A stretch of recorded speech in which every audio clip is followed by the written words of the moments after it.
Hello, it's Vincent again, and in this video I'll be tackling about something that has been in majority of all the comments, private messages, emails that I have gotten, and it's testosterone.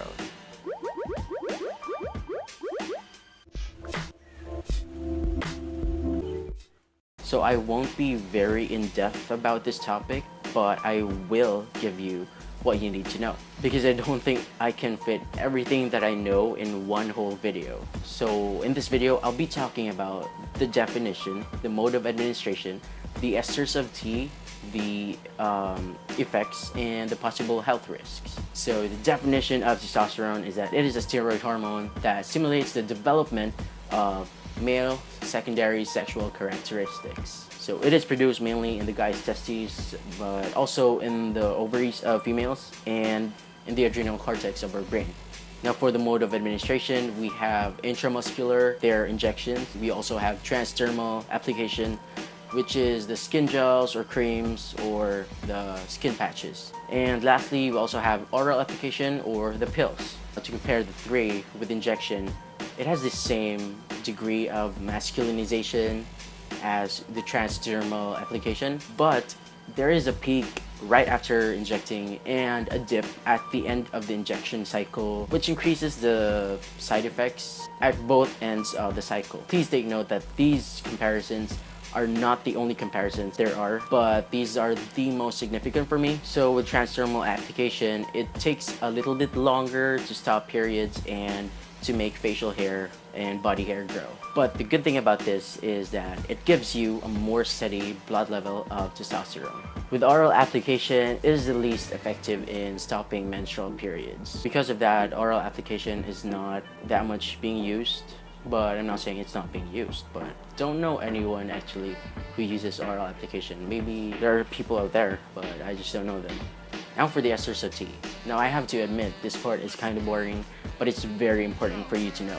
What is an ester? An ester, it's primarily composed of hydrogen and carbon atoms, and it is attached to like a parent hormone, which is the testosterone. So what is its use? It actually slows down the release of the parent hormone, which is the testosterone, from the site of injection. In other words, it will cause the drug to slowly get into the blood circulation as it is picked up in small quantities by the blood. The next term I need you to know is half-life. It is the period of time required for the amount of drug in the body to be reduced to exactly 1/2 of the given amount. So the last term I need you guys to know is active life. So just by the word itself, active life, it is a period in which the drug still has effects in the body from the time which it was administered. Common testosterone esters are testosterone enanthate, testosterone cypionate, there's undecanoate, and there's cystanone or omnidrine. So the common testosterone esters and their half-lives are testosterone enanthate with 10.5 days, testosterone cypionate with 12 days, undecanoate with 16.5 days, and cystanone or omnidrine with 15 to 18 days. So just to make sure that you understood what I've been talking about all this time, I'm gonna explain to you just so you won't get confused. Well, let's use the testosterone cypionate, which is 12 days, right? So for example, today you will inject 1 ml. 12 days after, the amount of testosterone cypionate in your body will be 0.5 ml, because 0.5 ml is the half of 1 ml. Do you get what I'm saying? Furthermore, 24 days from now, the amount of testosterone cypionate in your body is going to be 0.25 ml, because 0.25 ml is the half of 0.5 ml, and so on and so forth. For the moment that you've been waiting for, the effects of testosterone. So I made notes about this because I did not exactly memorize everything. It's on my iPad. Okay, so 1 to 3 months on tea, you have increased sex drive, there's vaginal dryness, there's growth of your clitoris, there's increased growth, coarseness, and thickness of body hair. You get oilier skin and increased acne. There's increased muscle mass and upper body strength. There's redistribution of body fat to a more masculine pattern. On 1 to 6 months on tea, your menstrual period stops. So within 1 to 6 months. Others longer, So it really depends on your body's reaction to the drug. Your voice starts to crack and drop within the first 3 to 6 months. It can take a year to finish changing or even more. In my case, my voice already started to crack 2 weeks on tea. Okay, 1 year or more on tea, there's gradual growth of facial hair. Usually 1 to 4 years to reach its full growth. And there's also a possible male pattern balding. So if in your family, your dad, your brothers, your uncles, your grandfather, any male relative of yours is bald, there's a chance that you will also get bald. Now that I've mentioned the effects, I want you guys to know that testosterone affects the entire body. It is not possible to just choose or pick the effects that you want and not the others. Now I want you guys to know the temporary and permanent effects of tea. So I've categorized them into irreversible, may or may not reverse, and reversible changes. Irreversible changes are deeper voice. So once your voice gets deep, you won't be able to make it high anymore. And there's also male pattern baldness. So once you get bald on tea, it's irreversible. May or may not reverse the clitoral growth, and your body hair and facial hair may or may not decrease, but it will not disappear.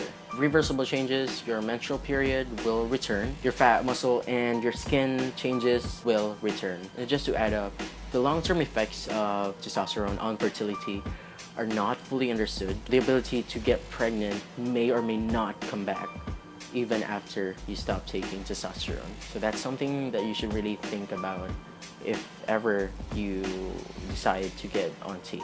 Now, what won't testosterone do?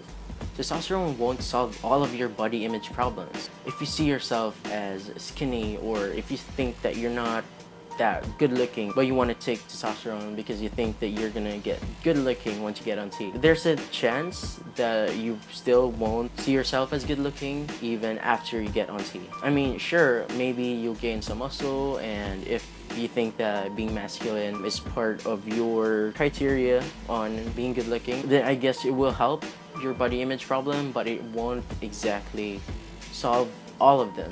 Testosterone won't make you into somebody else. I mean, I'm the exact same person as I was 1 year before, and 10 years ago. I'm the same person. Let's just say you're a cisgender female. Cisgender means that you identify as female, you were assigned female at birth, and you look female. People see you as female, so that's what cisgender means. Let's just say you take testosterone. You still will view yourself as female. Get on tea for 1 year, you're still the same person. It's as simple as that. Testosterone won't make you into somebody else. Another thing is that, because I've heard so many people say that they want to take testosterone because they're not being viewed as male, they're being discriminated and whatnot, but honestly, testosterone won't provide you with the perfect community. You know, the people who have not been supporting me before still don't support me even if I already passed now as male, like I'm 100% passing. The thing is, if you have friends who don't support you or who don't understand you, chances are once you get on tea, they still won't support you or understand you because they're the same person even if you get on tea. My advice for this is to really choose the people who you want to be around with, or the people who surround you. If they make you feel bad, my advice is to look for new people who support you and who love you for who you are, because tea won't give you that. Testosterone won't remove all of your female or feminine aspects of your body. You know so well that hormones can only do so much. Let's just say you were cursed, not blessed, like with big man boobs. Most guys that I know who were kind of cursed before, once they got on tea, it was still there. Okay, now the possible risks. And again, because I did not memorize this part, but I do have notes, I'm gonna have to get my iPad. So it will increase your risk of heart disease, stroke, and diabetes. Testosterone will decrease the good cholesterol and increase the bad cholesterol in your body, and it will increase the fat deposits around the internal organs in the upper abdomen. It also has a chance of increasing your blood pressure. It will decrease the body's sensitivity to insulin, and it will cause weight gain. I think it's very obvious that I also gained weight compared to a year ago. That's why usually the doctors would advise you to exercise once you get on tea, because it helps. It will increase your red blood cells. With that, if your red blood cells will increase, there's a chance that your hematocrit will also increase, just like mine. You also get worse headaches and migraines. It can also negatively affect your mental health. This is really true because, for example, you were depressed before you take testosterone. Once you get on T, it won't exactly resolve your depression. If you were a really sad person pre-T, there's a chance that you will still be a sad person once you get on T. Especially if you get frustrated that once you get on T, you did not get what you've been expecting. So you should really expect the unexpected once you get on T. With my experience, even if you watch hundreds of videos on YouTube of experiences of other guys out there getting on T, your journey will still be different from what they have experienced. On the other hand, if you've always viewed everything positively pre-T, once you get on T, you're still going to view everything positively. And lastly, on my list of risks, there are social consequences. If you are an out trans person and you're surrounded by transphobic people here in the Philippines, once you don't get on hormones, they don't view you as a transgender person. Even if you were pre-T and you already identified as a trans guy, they will still view you as a butch lesbian. Once you get on T, and let's just say that you were surrounded with transphobic people, then they're gonna view you as a trans person. So it increases your risk of being discriminated or bullied or what. So please make sure that if you decide to really get on T, you're strong enough to handle all that. Even if you go stealth, what if someone finds out, someone outs you? You have to be prepared for that. You have to be mentally, physically, emotionally prepared for that. So how do you ensure that HRT is effective and safe? First, you should be informed. Do your research. Watching this video is your first step, and kudos to you for watching this video, for really taking time to know more about testosterone and not just asking, where do I buy testosterone? And you don't even know all the effects of testosterone. Just make sure that you know all the effects, the side effects, the adverse effects, everything that you need to expect once you get on T. If you smoke, try to stop or at least cut it down, because smoking and drinking is not advised once you get on T. Next, you should find a healthcare provider whom you can trust and be honest with, because let's just say you go to an endocrinologist and you don't share to him all the medical information that is needed, then that might cause you trouble in the future. Next,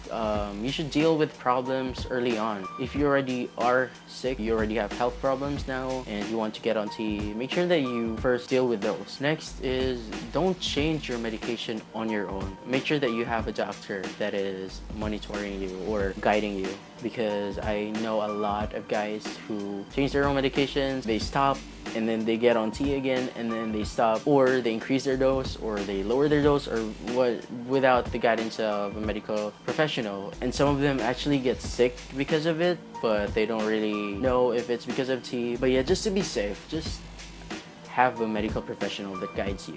Lastly is to take a holistic approach to your health, mentally, physically, emotionally, socially. Make sure that in all those aspects you're healthy, especially your mental health. It is very important. We don't have a mental condition, but we are prone to depression, dysphoria, everything else mentally related. Yeah, it's very important that you talk to people about this, or you find someone whom you can talk to, or find a support group who can support you. So how and where can we get T? This is a question that you should ask yourself. Just kidding. So how in Asia or in the Philippines, other people, they buy online. They ask someone who can buy from neighboring Asian countries where testosterone is an over-the-counter drug, and then they bring it here in the Philippines. Others also have a support group, and usually support groups have their own way of acquiring T. Where? It depends. If you find a pharmacy who sells, or if you find a doctor who prescribes testosterone who knows a pharmacy who sells. There's really no fixed process on how to get testosterone here in the Philippines. It sounds like a great video to me. So that's it. I hope you got at least something out of this video, because I've been meaning to make this one and I really wanted you guys to know about this. Thank you for watching my video again. Take care. I'll see you again. Bye. Hey, check out my next video. It's how to get on testosterone in the Philippines. To my Pinoy brothers out there, and if you're a Filipino who is questioning and who has a lot of questions about testosterone, check out this video.